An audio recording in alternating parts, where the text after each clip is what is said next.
중요합니다. 한 해를 마무리하는 것도 중요하고 또 새롭게 출발하는 것도 중요하기 때문에 교회의 목회 방향과 모든 것들을 포함해서 말씀을 드리는 시간이기 때문에 긴장하기도 하고 또 기도하게 됩니다. 어쩌면 제가 이제 참 송구영신 예배로서는 뜻깊은 마지막이 될지도 모르는 이런 예배를 드리면서 준비하면서 고민했던 말이 생각 속에 우리가 하나님 앞에 살아가면서 내 점수를 어떻게 하나님 앞에 보여드릴 수 있을까? 우리 학교의 학생들은 공부 잘해서 미국 같으면 A, B, C, D, E로 이렇게 성적을 매깁니다만 우리 어릴 때 학교 다닐 때는 가나다라로 하기도 하고 수, 우, 미, 양, 과 이렇게 또 점수를 매기기도 했습니다.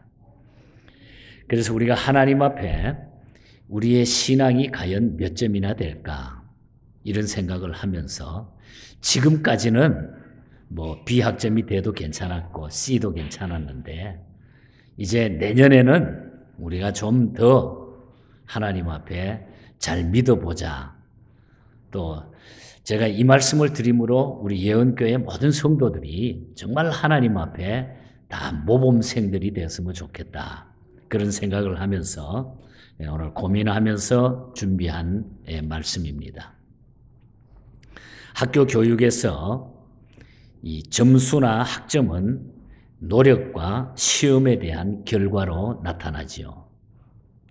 노력하고 공부한 데 비례해서 성적은 올라가기도 하고 낮아지기도 한다는 거죠. 그러나 성적과 인생은 동일하지 않습니다.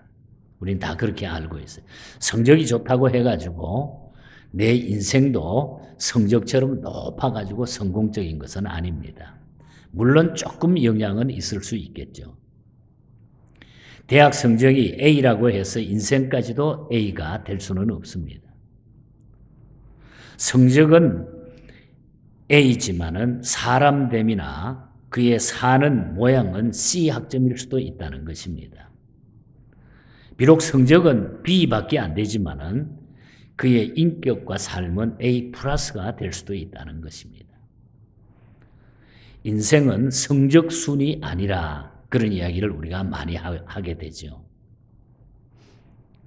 미국 대학의 경우를 보면은 우리가 아이들을 다 키웠습니다만은 아이들을 학교 다닐 때 성적을 보면은 입학생을 선발할 때에 이 종합적인 선발 기준을 학교가 적용을 해가지고 대학교에 학생들을 뽑아들입니다. 고등학교 시험 시절의 그 성적 그리고 특별활동 또 특기 또 종합평가 운동을 잘한다든지 또한 서클 활동을 했다든지 봉사활동을 잘했다든지 이런 것들을 전부 입학할 때에 영향을 줄 수 있도록 종합평가를 하는 것이 미국에서 학생들을 뽑아들이는 대학교의 입학과정입니다. 신앙을 채점하는 것도 똑같다는 얘기예요. 하나님 앞에 우리가. 어느 한 가지만 잘했다고 해가지고 우리의 신앙 점수가 올라가는 것이 아닙니다. 신앙생활은 전인격적인 사건이기 때문에 한 가지만 평가하거나 점수를 주기는 어렵다는 거죠. 예를 들면은 교회 안에서의 신앙생활은 만점인 사람이 있습니다. 출석도 잘하고 기도도 열심히 하고 헌금 생활도 하고 전도 생활도 한데 그런데 밖에 나가면은 세상 사람과 다를 바가 하나도 없다는 얘기. 할 짓 다 하고 마실 거 다 마시고 갈 곳 다 가고 이런 경우는 교회 안에서의 신앙생활만으로 만점을 매길 수가 없다는 거죠. 저는 오랫동안 목회를 하면서 이민 목회를 40여 년 이상 이렇게 오면서 생각을 해보는데 정말 우리가 이 그리스도인들이 종합적으로 예수 믿는 사람들이 하나님 앞에 종합적으로 우리가 바로 서야 되겠다. 모든 면에 있어서 정말 부끄러움이 없는 이런 삶의 모습을 우리가 하나님 앞에 보여드려야 되겠다. 이런 생각을 중요하게 하게 됩니다. 모든 크리스찬들의 신앙생활은 크게 네 가지로 우리가 구분해 볼 수 있는데, 첫째는 개인의 신앙생활입니다. 내 개인. 자기 자신의 영성을 개발하고 믿음을 지켜나가는 개인적인 신앙생활이 있습니다. 그리고 두 번째는 가정생활이 있습니다. 개인도 중요하지만은 가정도 중요하다는 것입니다. 가정은 신앙의 보금자리입니다. 가정 안에 주님이 늘 계시도록 가정생활에 최선을 다하는 것이 중요하다는 거죠. 그리고 세 번째는 교회 생활입니다. 교회는 성경에 비추어서 교인들의 신앙의 규범과 방향을 수시로 제시해 주는 것이 교회입니다. 그 규범을 따르고 순종해야 바른 신앙생활이 유지가 됩니다. 다시 말하면 교회가 하라는 것을 해야 되고 하지 말라야 하는 것은 하지 말라야 되고 가자는 곳은 같이 따라가고 가지 말라는 것은 가지 말아야 된다는 거죠. 먹어도 된다는 것은 먹을 수 있고 먹지 말라는 것은 먹지 않아야 된다는 거예요. 그것이 교회 생활이며 바른 신앙 생활인데, 교회 생활을 잘 한다고 하면서 자기 기준에 맞추어서 한다고 하는 것은 이건 잘못된 거라는 거죠. 그리고 네 번째는 사회 생활입니다. 앞에서 말씀드린 대로 가정에서는 모범적인 것 같고 교회에서는 진실한 교인 것 같지만은 일단 사회 속에 들어가면은 도저히 구분하기 어려운 그리스도인이 된다는 거죠. 이거는 정말로 잘못된 거예요. 어느 직장인한테서 들은 이야기입니다. 5년 정도 함께 일한 직장인이었는데 어느 날 그가 교인이라는 것을 알고서 그는 깜짝 놀랐다는 거예요. 이유는 교인 냄새가 전혀 나지 않았기 때문이고 교인으로서의 품이나 모범을 전혀 보이지 않았기 때문에 실망했다고 하는 그런 이야기를 들은 적도 있습니다. 여러분, 천재도 만점은 없다고 합니다. 신앙생활을 평가해서 만점을 받을 사람은 아무도 없어요. 우리 아무도 없습니다. 그러나 가장 좋은 점수의 신앙생활은 개인, 가정, 교회, 사회 안에서 일관되고 한결같은 신앙생활을 하는 거예요. 이것이 너무 중요하다고 저는 생각을 해요. 이제 우리가 한 해를 보내면서 특별한 일들이 많았습니다. 또 우리는 새해를 맞이하면서 이제 앞으로 우리가 각오와 결심도 우리에게는 있습니다. 그래서 우리가 앞으로 정말 하나님 앞에 내가 어떻게 신앙생활을 했으면 좋겠는가? 어떻게 내 평가 기준을 하나님 앞에 보여줄 것인가? 새해에는 오늘 주신 말씀을 통해서 꼭 여러분들이 모범생들이 다 될 수 있기를 축복합니다. 여러분, 하나님 앞에 신앙의 모범생. 바울은 오늘 본문에서 우리들이 채점해야 될 네 가지 사실을 밝혀주고 있는데, 그리스도께서 내 안에 계신가? 먼저 첫 번째 과목이 예수님이 내 안에 계신가? 예수님이 내 안에 계신가? 이걸 체크하라는 거예요. 여기에 대해서 평가를 하라는 거예요. 5절 말씀에 보면은 예수 그리스도께서 너희 안에 계신 줄을 너희가 스스로 알지 못하느냐? 그렇지 않으면 너희는 버림받은 자니라.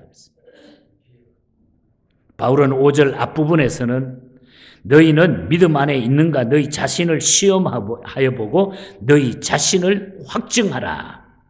너희 자신을 시험하고 너희 자신을 확증하라. 그래서 확증하라. 뒷부분에서는 예수 그리스도께서 너희 안에 계신가 이렇게 반문하고, 믿음이 있다는 것은 그리스도가 계시다는 것과 그분이 구주라는 것을 믿는 것이라고 하는 것을 분명하게 여기에 말씀해 주고 있다는 거죠. 그리고 그리스도께서 내 안에 계시다고 하는 것은 그리스도께서 나를 위하여 죽으시고 다시 살아나셨고 지금도 그분이 나와 함께 계신다는 것을 그대로 믿는 것을 말하는 겁니다. 최상의 믿음은 그리스도께서 나와 함께 내 안에 계신다는 것을 믿는 거예요. 나와 함께 내 안에 계신다는 것. 지난 주일날도 말씀을 드렸습니다만 예수님이 내 안에 계셔야 돼요. 여기에 대해서 우리는 평가를 받아야 해요. 평가를 해야 돼요. 예수님이 내 안에 계시는 것. 그래서 저는 어릴 적부터 그런 교육을 받아왔어요. 주님이 내 안에 계시면은 평화가 오고 기쁨이 오고 즐거움이 온다고 하는 것. 그래서 우리 손자들한테 제가 그런 노래를 불러주고 있습니다. 예수님이 계시면 내 안에 나쁜 일은 하나도 안 하게 돼요. 여러분, 예수님이 내 안에 계시는가? 이것이 평가가 잘 되면은 그 다음부터는 일이 쉽게 풀어지게 된다는 것입니다. 부모와 함께 집안에 있는 아이들은 겁날 것이 없습니다. 엄마 아빠와 같이 있으면. 그러나 부모가 외출한 집에 혼자 있는 아이는 두려운 겁니다. 그렇다고 해서 부모가 아주 없어진 것도 아닙니다. 부모는 있습니다. 어느 곳에서 일하거나 볼일을 보고 있습니다. 그래도 부모가 집에 없으면 두렵다는 거죠. 마찬가지입니다. 주님은 온 우주 안에 다 계십니다. 어느 곳에나 우리 주님은 다 계십니다. 우주는 하나님이 지으셨고 땅도 하나님이 만드셨어요. 그러나 그 주님이 내 안에 계시고 내가 주님 안에 있다는 믿음이 없다고 하면은 불안하게 살 수밖에 없다는 거예요. 그래서 주님이 내 안에 계셔야 된다. 그리스도께서 내 안에 계신가? 여기에 대한 퀘션을 지금 말하고 있는 거예요. 여러분, 주님이 내 안에 계시지 않으면 소유가 있어도 불안하고 없어도 불안하고 지위가 높아도 불안하고 낮아도 불안한 거예요. 내 안에 그리스도께서 계심과 이 확신이 없기 때문에 그래서 우리가 첫 번째 시험 문제는 그리스도께서 예수님이 내 안에 계시는가? 새해에는 여기 아주 초점을 맞추고 여러분들이 주님 앞에 신앙의 평가를 받을 수 있기를 축복합니다. 여러분. 최고의 점수를 받아야 해요. 그 다음에 두 번째는 내가 바로 살고 있는가? 삶에 대한 문제예요. 내가 정말 바로 살고 있는가? 7절에 보면은 우리가 하나님께서 너희로 악을 조금도 행하지 않게 하시기를 구하노니 이는 우리가 옳은 자임을 나타내고자 함이 아니라 오직 우리는 버림받은 자 같을지라도 너희로 선을 행하게 하고자 함이라. 여기 7절 말씀은 세 가지를 이야기하는데 첫째는 하나님이 우리의 악을 행하지 않도록 도와주시고 힘을 주셔야 된다는 거예요. 하나님이 나에게 도움을 주셔야 우리가 악을 행하지 않게 된다는 거예요. 또 두 번째는 그 누구도 자기가 옳다는 것을 자랑하고 나타낼 수 없다는 거예요. 우리는 누구도 내가 옳다는 것을 자랑하고 나타낼 수가 없죠. 우리는 다 불완전한 사람이기 때문에. 그리고 세 번째는 선을 행해야 된다는 것입니다. 한마디로 7절은 바로 사는 사람이 지녀야 할 태도를 밝혀주고 있는 그런 말씀입니다. 바로 산다는 것, 그것은 결코 쉬운 일이 아니죠, 여러분. 종이 위에 우리가 볼펜이나 붓을 가지고 선을 쫙 그으면은 아무렇게나 선을 긋는 것은 쉬워요. 마음대로. 그러나 그 선을 똑바르게 긋는다고 하는 것은 정말 어려운 거죠. 어떤 도움을 받아가지고 놓고 그러면 몰라도 그냥 선을 긋는다고 하는 건 진짜 어려운 일입니다. 인생을 아무렇게나 살고 신앙생활이나 교회생활을 아무렇게나 하는 것은 쉽습니다. 아무렇게나 인생을 사는 것은 쉬워요. 그러나 바로 믿고 바로 사는 것은 종이에 가지고 일직선을 긋는 것보다도 더 어려운 것이죠. 그렇기 때문에 성경은 선을 행함으로 의로워지거나 구원받을 수 없다고 선언하고 있는 거예요. 내가 선을 행한다고 해가지고 내 힘으로 바로 살 수가 없다는 거예요. 하나님의 도움이 없이는 내가 바로 살 수 없다는 거예요. 성경이 말하는 구원의 조건은 그래서 믿음이라는 겁니다. 믿음이 중요하다는 거죠. 그러나 구원받은 사람에게는 거기에 합당한 생활이 요구되는 겁니다. 바로 그것이 행함이에요. 행함. 학교에 입학하고 학생이 되고 나면은 그 학교의 학칙을 지켜야 되죠. 젊은이들이 군대에 입대하기 전까지는 제멋대로 살지만은 일단 훈련소에 입소하고 나면 어림도 없습니다. 정한 시간에 일어나고 자야 되고 정한 시간에 먹고 모이고 쉬어야 되고 명령에 따라 움직여야 됩니다. 예수를 안 믿고 지옥에 갈 사람들은 성경대로 살 필요 없고 교회 법을 따를 필요도 없습니다. 아무것도 없어요. 자기 마음대로 멋대로 하면 돼. 그러나 예수 믿고 예수의 군사가 된 사람은 그 법을 따르지 않으면 안 된다는 거죠. 바로 살고 선을 행해야 할 이유가 바로 거기에 있다고 하는 것입니다. 그래서 우리는 하나님의 자녀들이기 때문에 주님이 나를 도와주시고 나는 그 말씀을 붙들고 있을 때에 내가 바로 살 수 있다고 하는 것. 그래서 우리는 행함이 중요하다. 그래서 너희가 선을 행하라 그랬어요. 선을 행함으로 구원받는 게 아니라 구원받은 하나님의 백성이기 때문에 바로 살라는 거예요. 선을 행하라는 거예요. 그래서 여러분들 금년에 2025년도에는 여러분 좋은 일을 많이 하시기 바랍니다. 하나님이 기뻐하시는 일을. 그리고 바로 사는 삶은 노력이 필요하고 절제가 없이는 안 되는 거예요. 제가 아는 어떤 분은 참 어렵게 사는 분이에요.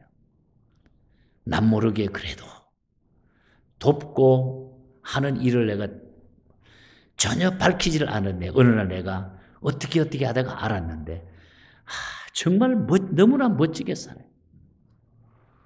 자기 것은 그냥 아무렇게나 입기도 하고 아끼는데 그 뒤로 남모르게 애써서 돕고 선교하는 이 일을 볼 때 깜짝 놀랄 일만큼 그런 일을 행하는 모습을 보고 정말 목사로서 너무 부끄러운 그런 마음을 가진 적이 있습니다.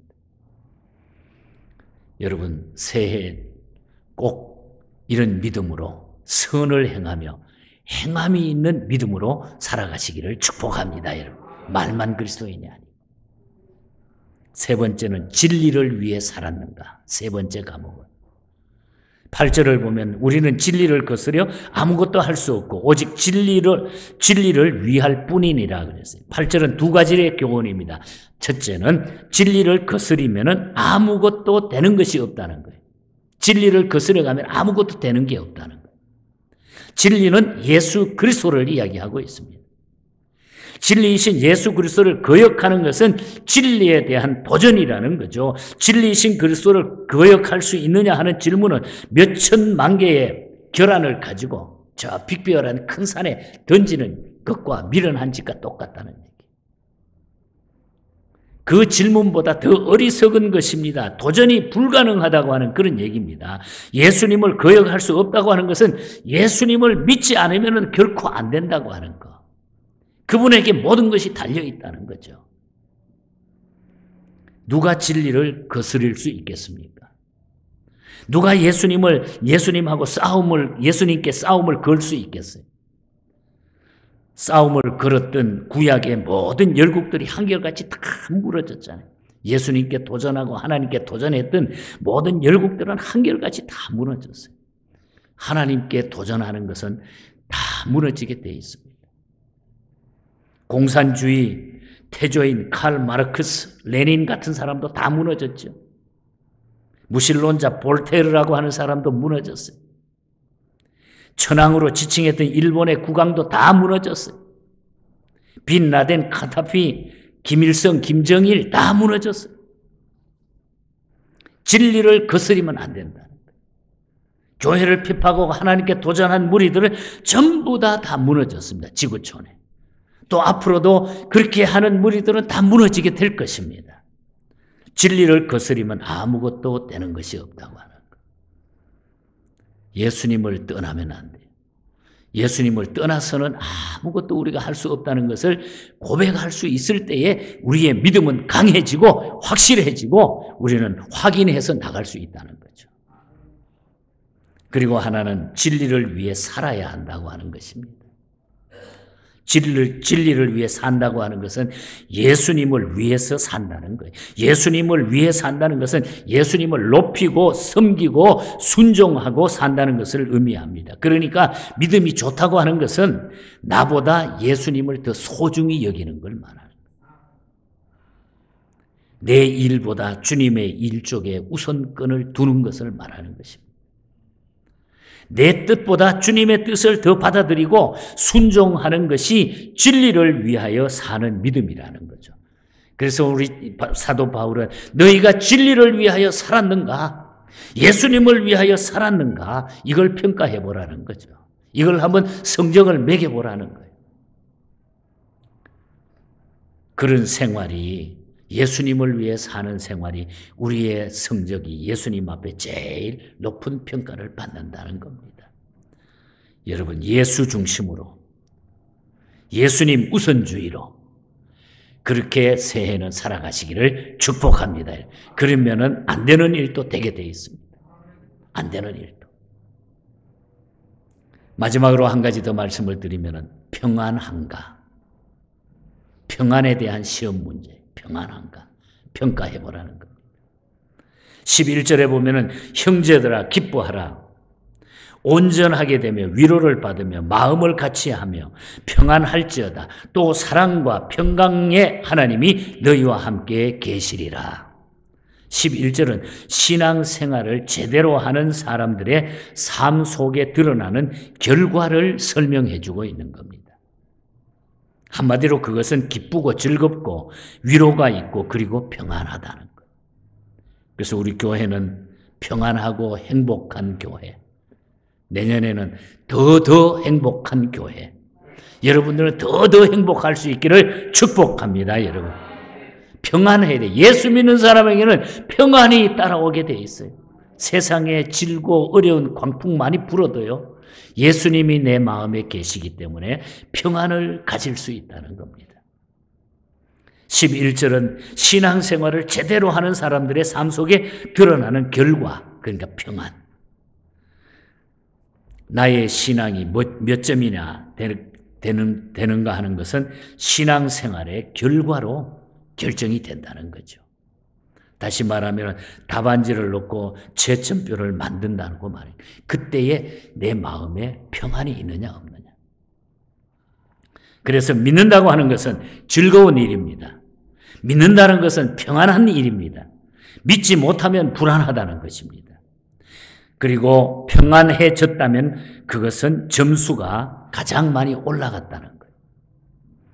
그러나 믿기 전이나 믿고 있는 지금이나 매 한 가지라고 한다고 하면 아직도 내 마음이 합격점 이하를 맴돌고 있다고 하는 거예요. 그래서 우리는 예수 믿으면 우리의 마음에 평안이 차고 넘치는 겁니다. 여러분, 예수 믿고 평안하십니까? 예. 다 세상 것은요 지나가게 돼 있어요. 언젠가는 다 지나갑니다. 다 지나가요. 아무리 어려운 일도 세상 것은 금방 지나가게 돼 있어요. 그러나 주님이 주시는 그 평안은 우리가 놓칠 수가 없죠. 계속 되게 돼 있다. 앞에서 말씀드린 대로 신앙생활은 종합적인 사건이기 때문에 점수, 평가도 여러분 종합적으로 우리가 가져야 된다는 겁니다. 기도는 잘하는데 교회 봉사를 안 한다든지, 헌금을 잘하는데 기도는 안 한다든지, 봉사는 하는데 예배 출석은 안 한다든지, 올바른 신앙생활에 종합평가를 우리가 다 받을 수 있어요. 그러니까 내년에는 여러분이 종합평가에서 최고의 모범생들이 꼭 되시기를 축복합니다. 여러분, 종합평가에서 인정을 받아야 옳은 평가가 되는 겁니다. 우리는 지금 한 해의 마지막을 보내고 있습니다. 그리고 다시 새해를 출발하기 위해서 모여 있습니다. 어렵다는 핑계로 모든 것들을 합리화하려고 생각하지 마시기 바랍니다. 다 내려놓길 바랍니다. 하나님 앞에 내려놓기만 하면 우리가 믿음으로 살려고 애만 쓰면 하나님은 내 편이 되어 주십니다. 너희가 믿음에 있는가? 너희 자신을 확증하라. 저는 이 말씀이 너무너무 좋았어요. 너희가 믿음에 있는가? 너희 자신을 확증하라. 평가하라는 거예요. 너가 하나님 앞에 네가 정말 믿음에 있는가? 너 자신을 한번 확증하라는 거죠. 자동차의 엔진을 점검하듯이 우리의 믿음과 생활도 수시로 점검할 수 있어야 됩니다. 때때로 피아노를 조율하듯이 우리의 신앙도 잘 조율해야 됩니다. 내 믿음은 몇 점이나 될까? 진리편에 서야 끝까지 우리가 승리할 수 있다는 거죠. 그래서 신앙은 결단이 필요한 겁니다. 결단이 필요해요. 그냥 적당히 교회에 앉아서 예배 드릴 때는 뭔가는 은혜가 넘치는 것 같은데 결단하지 않으니까 나가면 또 나는 망가지게 된다는 거예요. 결단이 필요해요. 한 해를 결산하고 새해 주님과 동행하는 복된 삶으로 예언교회 모든 성도들은 하나님 앞에 신앙의 모범이 다 되시기를 축복합니다. 그래서 우리는 이 일을 위해서 주님과 동행하는 삶을 살아야 돼요. 주님하고 동행해야 돼요. 오늘 우리는 크로스비가 쓴 찬송을 두 개를 부릅니다. 나의 갈 길 다 가도록 예수 인도하시니. 주님과 동행하는 삶을 찬양했던 크로스비. 그리고 마지막에 우리가 492장을 찬양하게 될 것입니다.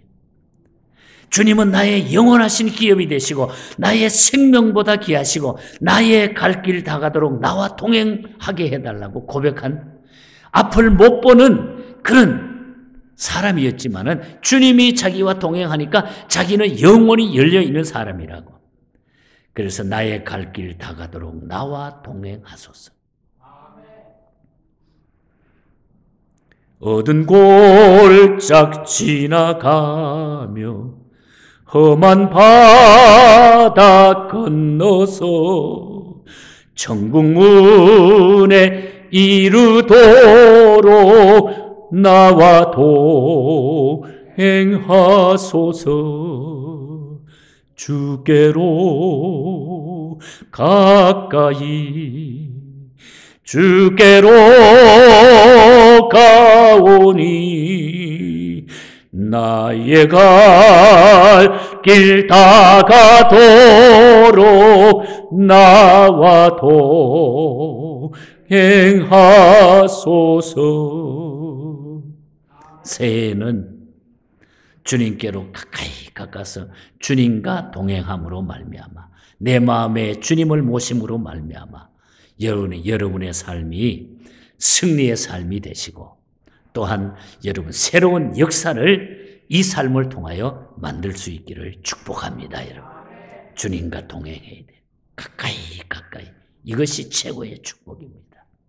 오늘 송구영신 예배를 통해서 주신 이 귀한 말씀, 너희가 믿음에 있는가? 너희 자신을 확증하라. 주님과 동행하는 삶이 우리의 믿음을 확증하는 길입니다. 이 주님 많이 사랑하시고 여러분 많이 선전하시고 이 주님 위하여 일생 동안 승리하며 살아가는 우리 모두가 되시기를 주님 이름으로 간절히 축복합니다. 하나님 감사합니다. 주님과 동행하며 주님 내 마음에 모시고 언제나 하나님 앞에 평가받을 때마다 모범생으로 서는 저희들이 되게 하여 주시옵소서. 다 우리 예언교회 성도들은 다 좋은 성적 받아서 장학금도 받고 상급도 받고 놀라운 하나님의 복을 새해에 누리게 하여 주시옵소서. 어떤 환경 어느 곳에 있더라도 변치 않고 우리 주님의 사랑을 잊고 살게 하여 주시옵소서. 예수님 이름으로 기도하옵나이다. 아멘. 우리 준비하시